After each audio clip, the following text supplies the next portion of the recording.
Dicen que la sangre es más espesa que el agua. Desde el momento en que nacemos, se nos enseña una verdad universal y singular.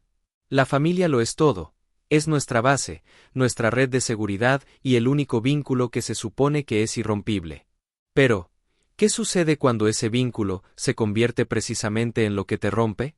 Ahora mismo, en todo Estados Unidos y en el mundo, existe una epidemia silenciosa. Está ocurriendo en millones de hogares. Y aún así, sigue siendo uno de los últimos grandes tabúes de la sociedad. Hijos adultos están tomando la agonizante decisión de cortar lazos con sus padres. Hermanos se van hundiendo en el silencio. A esto se le llama distanciamiento familiar. Para el mundo exterior, parece un acto repentino de rebeldía. Un hijo ingrato, un padre abandonado. Pero si miras más de cerca, detrás del silencio, rara vez hay una simple historia de ira. En cambio, hay una psicología profunda y compleja de supervivencia. ¿Por qué la gente realmente lo hace? ¿Es una decisión impulsiva o es una medida desesperada para preservar la propia cordura? En este video, nos adentraremos profundamente en la psicología del distanciamiento familiar. Desmontaremos el mito de la ruptura repentina, exploraremos el trauma acumulativo que obliga a una persona a alejarse y analizaremos las dinámicas tóxicas, desde la negligencia emocional hasta el control narcisista, que hacen del contacto cero la única opción viable. Si estás luchando con la culpa o tratando de entender por qué alguien a quien amas se ha alejado, esta es la explicación que has estado buscando. Esta es la verdad detrás del silencio. Comencemos. El distanciamiento casi nunca comienza con una explosión dramática. Comienza con la erosión. Lenta, silenciosa, casi invisible para todos excepto para la persona que la vive. Durante años, incluso décadas, la relación parece normal desde afuera. Se celebran cumpleaños, se soportan las fiestas, las sonrisas aparecen en las fotos. Pero bajo la superficie, algo se va desgastando capa por capa, no por un evento catastrófico, sino por cientos de pequeños momentos que se acumulan como sedimento en el fondo de un río. Los psicólogos llaman a esto microtrauma. La crítica sutil disfrazada de preocupación. El límite que se empuja un poco más cada año. El tono despectivo que te dice que tus sentimientos no importan. La presión constante para ser quien ellos quieren que seas, no quien realmente eres. Individualmente, estos momentos parecen menores. Juntos, se convierten en un clima psicológico. Y con el tiempo, tu cuerpo comienza a responder antes que tu mente. Te tensas antes de que suene el teléfono. Ensayas conversaciones antes de las reuniones familiares. Encoges partes de ti mismo para mantener la paz. Lo que antes llamabas dinámica familiar, se convierte en ansiedad crónica, entretejida en tu vida diaria. Esta es la erosión que la mayoría de las personas nunca ve. El distanciamiento no ocurre porque alguien deje de importar de repente. Ocurre porque gradualmente se quedan sin capacidad, sin energía, sin esperanza, sin espacio para seguir absorbiendo las mismas heridas. Antes de la ruptura llega el agotamiento. Y antes del agotamiento vienen años de desgaste lento. Este es el verdadero comienzo del distanciamiento. No la ira, sino el agotamiento. Desde afuera, el distanciamiento a menudo parece abrupto, como si alguien se despertara una mañana, se enfadara y decidiera desaparecer. Los padres lo describen como algo que surgió de la nada. Los amigos dicen, pero todo parecía estar bien. Pero esa es la ilusión del efecto volcán. Una erupción volcánica solo parece repentina para quienes no estaban prestando atención a la presión que se acumulaba bajo la superficie. La lava no aparece de la noche a la mañana, se forma silenciosamente durante años. La montaña la contiene hasta que ya no puede más. El distanciamiento familiar funciona exactamente de la misma manera. La discusión final, el colapso en las fiestas, el comentario hiriente, nunca son la verdadera causa. Son simplemente el momento en que la presión interna se vuelve insoportable. El detonante final en una larga cadena de límites ignorados, emociones invalidadas y dolor no resuelto. Para el padre, se siente como, me cortaste por esto, pero para el hijo adulto suena como, no, me estoy alejando porque esto ha sucedido durante 20 años. La ruptura solo parece repentina porque el sufrimiento fue silencioso. El distanciamiento rara vez es una reacción, es una culminación, una liberación de años de presión que ya no podía contenerse, y una vez que el volcán entra en erupción, todo cambia. Mucho antes de que alguien elija la distancia, muchos ya han sido encasillados en roles que nunca aceptaron desempeñar. En sistemas familiares disfuncionales o narcisistas, la identidad no se descubre. Se asigna, y esas asignaciones moldean toda la realidad emocional de un niño. Está el hijo dorado, la extensión del ego de los padres, elogiado, protegido, idealizado. Su propósito es cumplir la narrativa familiar del éxito, incluso si eso significa sacrificar la autenticidad. Luego está el chivo expiatorio, el que carga con la culpa de tensiones que no creó. El que dice la verdad, el miembro emocionalmente consciente que se niega a aceptar la disfunción familiar como algo normal. Irónicamente, el chivo expiatorio suele ser el más sano, pero también el primero en ser expulsado cuando deja de absorber la vergüenza de los demás. Pero estos no son los únicos roles. Está el niño invisible, que sobrevive desapareciendo, manteniéndose callado, necesitando poco y aprendiendo que la atención es peligrosa, crece siendo autosuficiente, pero crónicamente inseguro de si merece existir en voz alta, y luego quizá el rol más pesado de todos, el niño parentificado. El niño que se convierte en el cuidador emocional de sus propios padres. El mediador, el pacificador, el que carga responsabilidades demasiado grandes para su edad. Estos niños crecen creyendo que el amor debe ganarse mediante el servicio, el sacrificio y el silencio. Ninguno de estos roles permite que un niño desarrolle un yo verdadero. Crean patrones de culpa, obligación y supresión emocional que acompañan a la persona hasta bien entrada la adultez. Y cuando alguien finalmente sale del rol, cuando intenta convertirse en un ser humano completo en lugar de una función familiar, el sistema reacciona. Resiste, culpa, castiga. Porque en familias como estás, el momento en que te reclamas a ti mismo es el momento en que te conviertes en una amenaza. Para muchos, el distanciamiento no se trata de abandonar a la familia. Se trata de escapar del rol que los estaba destruyendo. Algunas heridas sangran, otras no, y esas suelen ser las que más nos moldean. La negligencia emocional es silenciosa, no deja moretones, ni escenas, ni un momento claro al que puedas señalar y decir, ahí fue cuando ocurrió. En cambio, se define por lo que nunca ocurrió, el consuelo que no se ofreció, la protección que nunca llegó, la curiosidad por tu mundo interior que nadie mostró.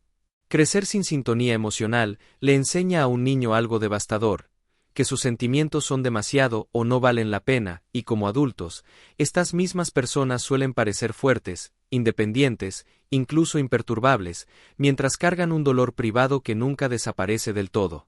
Este es el pozo vacío. Sigues regresando a tu familia con la esperanza de que esta vez haya agua. Tal vez esta vez escuchen, tal vez esta vez pregunten cómo estás realmente, tal vez esta vez se encuentren contigo en el nivel que siempre has buscado. Pero cada visita termina igual, un cubo seco, un pecho vacío, una decepción familiar. La mayoría no se va por lo que sus padres hicieron, se van por lo que sus padres nunca pudieron dar. Porque regresar una y otra vez a un pozo vacío eventualmente se convierte en una forma de abandono de uno mismo. Para muchos, el distanciamiento no es rechazar a la familia. Es dejar de tener sed por un tipo de amor que nunca estuvo ahí. El dolor de lo que ocurrió puede sanar, el dolor de lo que nunca ocurrió tarda más, porque estás de duelo por una infancia que nunca pudiste vivir. Si el distanciamiento parece repentino para los demás, quedarse es aún más difícil de entender. ¿Por qué las personas soportan años, a veces décadas de dolor antes de alejarse? La respuesta está en dos poderosas fuerzas psicológicas, el vínculo traumático y el ciclo de la esperanza. El vínculo traumático se forma cuando los momentos de daño se entrelazan con momentos de calidez, un comentario hiriente seguido de una disculpa, un silencio frío seguido de una rara muestra de afecto, un límite cruzado, luego una promesa de que las cosas cambiarán. El sistema nervioso se condiciona a confundir la inconsistencia con amor y empiezas a creer que si solo te esfuerzas más, das más, te mantienes más calmado, finalmente obtendrás la versión de tu padre que necesitabas de niño, y ahí es donde comienza el ciclo de la esperanza. Te mantiene esperando, te mantiene perdonando, te mantiene regresando a situaciones que lentamente desmantelan tu sentido del yo. La esperanza no es el problema. El problema es que la esperanza siempre se centra en quienes podrían ser, no en quienes son de manera constante. Muchos hijos adultos se quedan porque les enseñaron que irse es ser desleales, que protegerse es ser egoístas, que querer paz significa que ellos son el problema.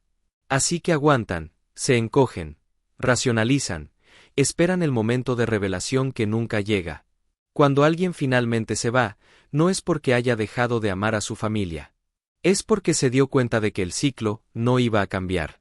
Y quedarse significaba perder partes de sí mismo año tras año.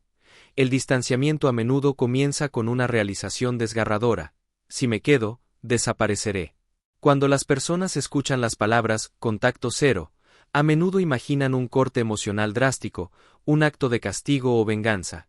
Pero en realidad, la distancia rara vez es una declaración de ira, es una estrategia de supervivencia. Y no siempre adopta una sola forma. Algunos eligen bajo contacto, reduciendo conversaciones, acortando visitas, manteniendo los temas en la superficie. Es una forma de decir: todavía me importas, pero ya no puedo darte el mismo acceso a mi mundo interior. El bajo contacto suele ser el primer intento de redefinir la relación sin terminarla. Otros utilizan la técnica de la roca gris, un método diseñado para minimizar la implicación emocional. Se vuelven neutrales, predecibles y no reactivos, porque reaccionar es precisamente lo que alimenta los viejos patrones de conflicto, manipulación o culpa. La roca gris no es frialdad, es autoprotección. Y luego, después de años de intentarlo, algunos eligen el contacto cero. No porque odien a su familia, sino porque cada límite menor fue ignorado. El contacto cero se convierte en la herramienta final, la última forma disponible de detener el ciclo, recuperar la salud mental y reconstruir la identidad. Psicológicamente, elegir la distancia activa duelo, culpa y alivio al mismo tiempo. Lloras al padre que esperabas, te sientes culpable por querer paz y respiras aliviado cuando el caos finalmente se detiene. Es una decisión profundamente conflictiva, tomada solo después de que todos los demás intentos han fracasado. La distancia no es rechazo, es claridad. Es el momento en que alguien dice: no puedo cambiarte, pero puedo protegerme. Y para muchos, esa distancia, ya sea pequeña o total, es la primera vez que finalmente se sienten a salvo. Cuando alguien elige distanciarse de su familia, el mundo suele asumir que la parte más difícil es la separación en sí. Pero el dolor más profundo, del que casi nadie habla, es el duelo que sigue. La pérdida ambigua es un tipo único de duelo. Ocurre cuando la persona que estás llorando sigue viva, sigue caminando, sigue publicando fotos en Navidad, pero es emocionalmente inalcanzable. No hay funeral, no hay un adiós final, no hay un ritual que te ayude a seguir adelante. Solo un dolor persistente, un signo de interrogación donde debería haber claridad. Lloras no solo la relación que perdiste, sino la relación que nunca tuviste. La versión de tu padre que pudo haberte protegido, entendido o amado sin condiciones. Y soltar a ese padre imaginado, el que deseaste durante toda tu infancia, puede sentirse como perderlo dos veces. Luego llegan las fiestas, mesas de acción de gracias con un asiento vacío. Mañanas de Navidad que se sienten demasiado silenciosas. Todos los demás parecen envueltos en calidez, mientras tú navegas un duelo complejo e invisible que nadie sabe cómo consolar, y, aún así, incluso en el duelo, hay alivio. La ansiedad desaparece, el caos se detiene, tu sistema nervioso finalmente exhala. Pero ese alivio suele venir acompañado de culpa, como si elegir la paz te hiciera desleal a quienes te criaron. Este es el costo emocional de la libertad. El dolor de elegir tu bienestar por encima de tu historia. No es fácil, no es simple. Pero para muchos, es la única manera de dejar de heredar un dolor que nunca debieron cargar. Y la sanación comienza en el momento en que te das cuenta de que puedes llorar lo que perdiste y aún así avanzar hacia la vida que mereces. Para muchas personas, el distanciamiento no es el final de una historia. Es el comienzo de una vida que nunca se les permitió vivir plenamente. Porque una vez que el ruido se aquieta y la culpa se suaviza, algo inesperado comienza a emerger. Un sentido de identidad que había estado enterrado bajo años de roles, expectativas y estrategias de supervivencia emocional. Recuperar la identidad no es una revelación repentina. Es una reconstrucción lenta y delicada. Aprendes a hacer preguntas que nunca te permitieron hacer. ¿Qué quiero realmente? ¿Qué disfruto? ¿Qué se siente seguro para mí? Y quizá por primera vez, tus decisiones no están filtradas por el miedo al juicio o al castigo. Dejas de encogerte, dejas de disculparte por existir y comienzas a confiar en tu voz interior, la que fue silenciada durante tanto tiempo. Sanar también significa romper el ciclo generacional. Muchos adultos que se alejan lo hacen no desde el resentimiento, sino desde la claridad. Esto termina conmigo. Se niegan a transmitir el caos, la inanición emocional, el amor condicionado. Comienzan a criarse a sí mismos con ternura. Y si eventualmente tienen hijos, les ofrecen una versión de seguridad que nunca recibieron. Y en este camino, sucede algo hermoso. Descubres el concepto de la familia elegida. Una pareja que realmente escucha, amigos que se sienten como hogar, mentores, comunidades y conexiones construidas sobre el respeto mutuo, la calidez y la honestidad emocional. Personas que no te aman por obligación, ADN o tradición, sino porque te ven, te valoran y te eligen. Aquí es donde el ciclo se rompe. No cuando te alejas de la familia en la que naciste, sino cuando comienzas a construir la familia que tu espíritu siempre necesitó. Recuperar la identidad es un acto de valentía. Crear una familia elegida es un acto de liberación, y juntos forman la base de una vida que ya no está definida por el dolor, sino por la posibilidad. Al final, el distanciamiento no se trata realmente de romper una familia. Se trata de redefinir lo que significa familia. Para algunos, la familia son las personas que los criaron. Para otros, se convierte en las personas que finalmente los hicieron sentir seguros. Ambas verdades pueden existir al mismo tiempo y alejarse no significa que no tengas corazón, significa que dejaste de volver al fuego solo porque te dijeron que debías hacerlo, significa que elegiste la paz sobre el caos, la claridad sobre la confusión, la sanación sobre la historia.